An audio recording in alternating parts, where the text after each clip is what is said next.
Esta semana el director del periódico ABC, don Julián Quirós, comparecía en el foro Nueva Comunicación y como permiten mandar preguntas online, desde la Hemeroteca del Buitre le mandamos esta pregunta sin ningún tipo de malicia. También hay otra pregunta, dice, ¿ha dejado ABC de ser el ABC verdadero?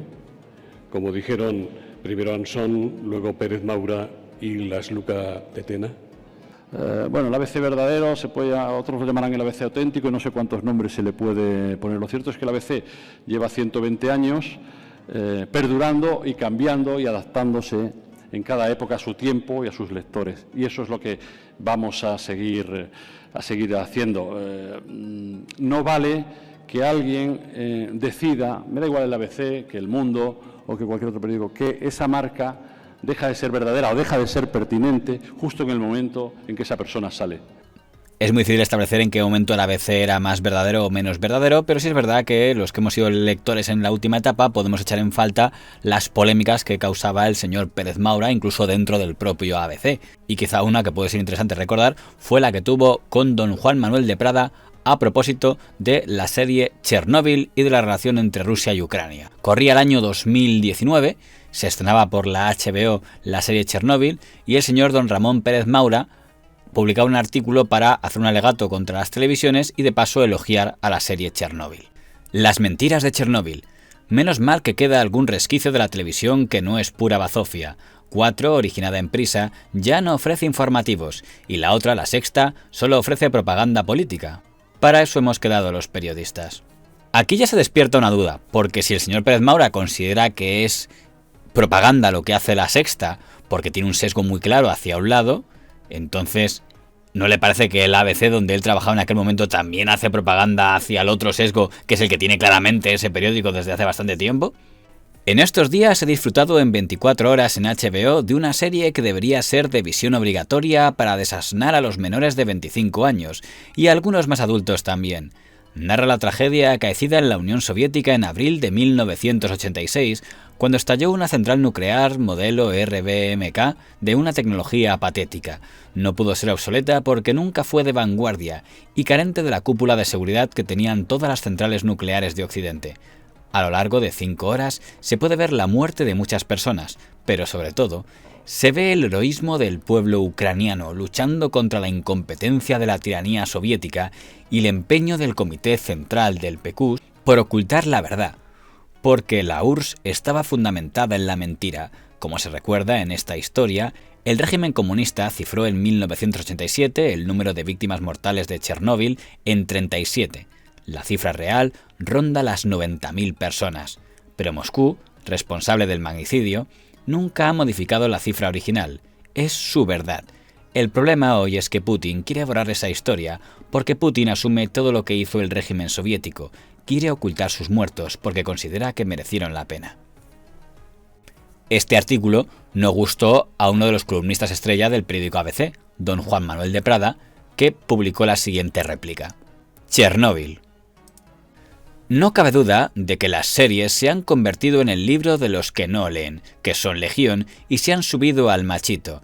Ahora en cualquier reunión social o cena de postín, se te sienta al lado un pelma que quiere dárselas de cultureta y se tira toda la velada dándote la tabarra con la serie que se ha embaulado bulímicamente durante el último fin de semana. Está muy bien reivindicar los libros frente a la televisión, aunque no tiene por qué ser competencia porque puede gustarle a la vez a alguien los libros, las películas y las series. Me llama la atención en don Juan Manuel de Prada porque, que yo recuerde, él no dirigió un programa de televisión sobre libros, él dirigía un programa de televisión sobre películas, Lágrimas en la lluvia, que de hecho yo creo que era un intento de imitar el estilo de La Clave, ¿no? Poner una película y comentarla con tertulianos, pero demuestra que el señor Prada también tenía un gran gusto cinematográfico y no solo literario. La nueva mejor serie de la historia se titula Chernóbil y se presenta con unas pretensiones naturalistas lindantes con lo que antaño se llamaba docudrama. Afirman los gurús que su recreación de la Unión Soviética de los años 80 es magistral, pero viéndola me ha parecido que más bien recrea la imagen tópica que sobre la Unión Soviética se ha consolidado en el imaginario occidental de un feísmo y una pobretería acongojantes, con la añadidura de presentar a todos los personajes, tanto masculinos como femeninos, con una facha realmente horrenda. No como ocurre en el mundo capitalista triunfante, donde todos somos guapísimos y vivimos como rajás. Resulta, por otro lado, muy llamativo que en ninguna de las críticas, siempre ditirámbicas, de la serie se haga mención de sus manipulaciones históricas burdas, prueba inequívoca de que las series se están convirtiendo en una poderosísima vía de infiltración ideológica. El gran villano de la serie es el sistema soviético. Pero lo cierto es que cuando se produjo la catástrofe de Chernóbil, el sistema soviético estaba siendo desmantelado por ese lacayuelo sistémico llamado Gorbachov, tan agasajado por Occidente en pago de sus servicios. Bueno, queda claro que al señor de Prada no le gustó ni el artículo de su compañero, el señor Pérez Maura, ni tampoco le gustó la serie de Chernóbil. Que interpretan mi artículo, probablemente por retuitearlo Pablo Iglesias, como un artículo con una intención de defensa del comunismo. Vamos a ver, queridos zoquetes, o sea, pero ¿por qué el hecho de que a mí no me guste Chernóbil quiere decir que yo soy un apologeta del comunismo? Esto es una cosa demente. De la serie Chernóbil yo no puedo hablar porque tampoco la he visto, pero lo que comenta el señor Prada de que las ficciones a la hora de recrear regímenes y dictaduras del pasado caen en tópicos y presentan a los gobiernos autoritarios como gente fea, antipática y agresiva hasta puntos caricaturescos, ¿lo hace solo Chernóbil o lo hacen otro tipo de producciones? Son las visiones estereotipadas de cualquier otra época pasada. Yo que sé, desde el Imperio Romano hasta las monarquías orientales, desde el último emperador, etcétera, porque creo que el diagnóstico que le hace es acertado, pero mi duda es si se lo aplicaría a todas las películas o solo en concreto las que van sobre algo que afecte a Rusia. El caso es que el señor Pérez Maura replicó: Chernóbil. El pasado 21 de junio publiqué aquí una columna titulada Las mentiras de Chernóbil, en la que contaba la inmensa mentira que denuncia la serie de HBO Chernóbil, que era la Rusia soviética. Como cada vez que se hace una crítica desde ABC a Rusia o a la URSS, asumí la pronta llegada de una nota de rectificación de la embajada rusa. No fue necesario, porque le madrugó la columna de un estimado colega que el 24 de junio escribía en estas páginas que no cabe duda de que las series se han convertido en el libro de los que no leen, que son legión y se han subido al machito. El consumidor bulímico de series es siempre un optimista tremendo y a su condición gregaria suma un bajísimo nivel de exigencia. La magna liberalidad de ABC. Es evidente que la embajada rusa me hubiera tratado con más cariño, incluso si hubiera mentado para mal a toda la parentela de Vladimir Putin, a quien Dios confunda. Para curar mi bulimia y mejorar mi bajo nivel de exigencia, he dedicado buena parte de mis vacaciones a leer Voces de Chernóbil, Crónica del futuro, de Bolsillo Barcelona 2015, del que es autora la Premio Nobel de Literatura bielorrusa Svetlana Alexievich. La edición original de la obra es de 2005, y confieso que hubiera preferido quedarme con la versión televisiva y no con la realidad que cuenta este relato coral que inspiró la serie de HBO, en el que se recogen testimonios de cientos de ucranianos y bielorrusos, cuentan la verdad que vivieron en las proximidades de la central nuclear que estalló a pesar de que era imposible que reventara. En la página 115 se recoge el testimonio coral de 17 soldados que aparecen mencionados con nombre, apellido y función. Llegamos a la central misma, nos dieron una bata blanca y un gorrito blanco, una mascarilla de gasa, limpiamos el territorio, un día trabajábamos abajo escarbando y arrancando restos y otro arriba sobre el techo del reactor, en todas partes con una pala.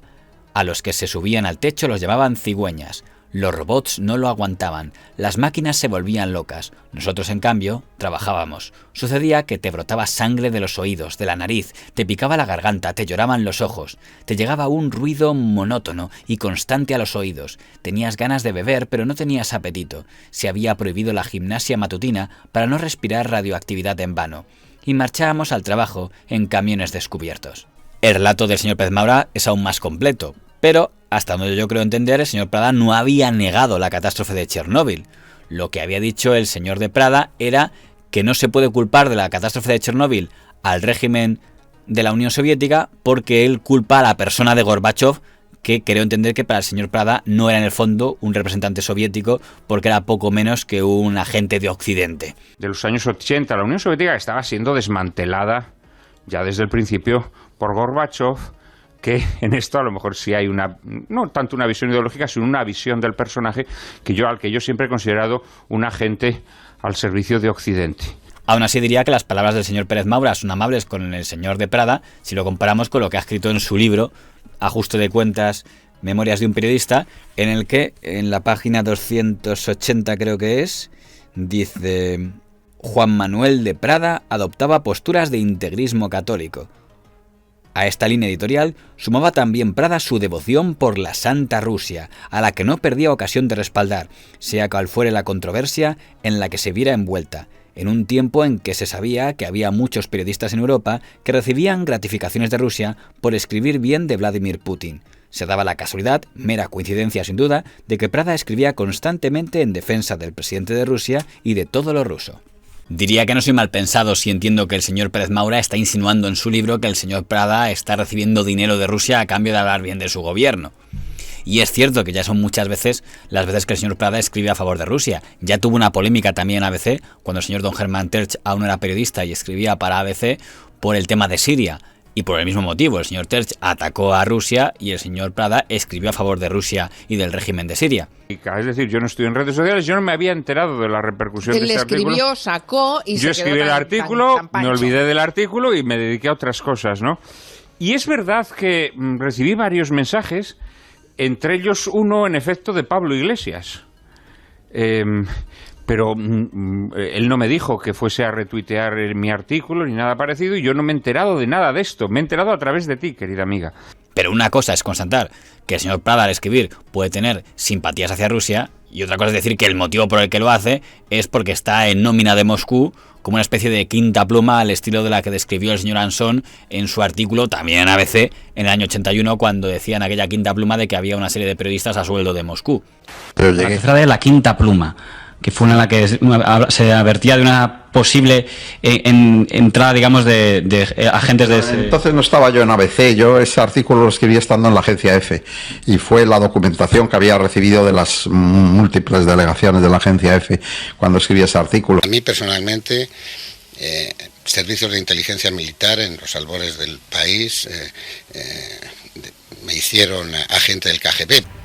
Este hombre nefasto, auténtica vergüenza del periodismo español libre y democrático que es Ansón don Luis María, fabricante de ese paranoico, fascistoide y delirante invento de la quinta pluma con que trata de azuzar a españoles contra españoles.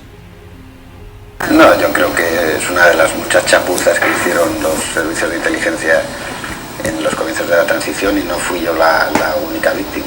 Ustedes cuando informan esto incluyen un artículo que él había escrito donde justo ha escrito el año del 23F diciendo que había una infiltración comunista en la prensa. No necesito citar otro artículo titulado La quinta pluma, en el que se arremete contra los periodistas de espíritu democrático. Parece que aquella imagen que había del periodismo con el señor Ruano, que supuestamente hablaba bien de países de América Latina para luego ir a la embajada a recoger el sobre, nunca ha desaparecido de la mente de algunos periodistas. Él escribía artículos para elogiando a las repúblicas hermanas de Iberoamérica y naturalmente se pasaba por la embajada correspondiente para luego cobrar el sobre, ¿no? Y en un caso escribió sobre el Paraguay y se encontró con que el embajador era recién llegado y no conocía la mecánica del asunto, ¿no? Y cuando al cabo de un buen rato Ruano se dio cuenta de que el embajador no tiraba de talonario, cuando estaba yendo se dijo: señor embajador, entre nosotros que no quede el equívoco. Dice: el Paraguay es una puta mierda. Ese era Ruano.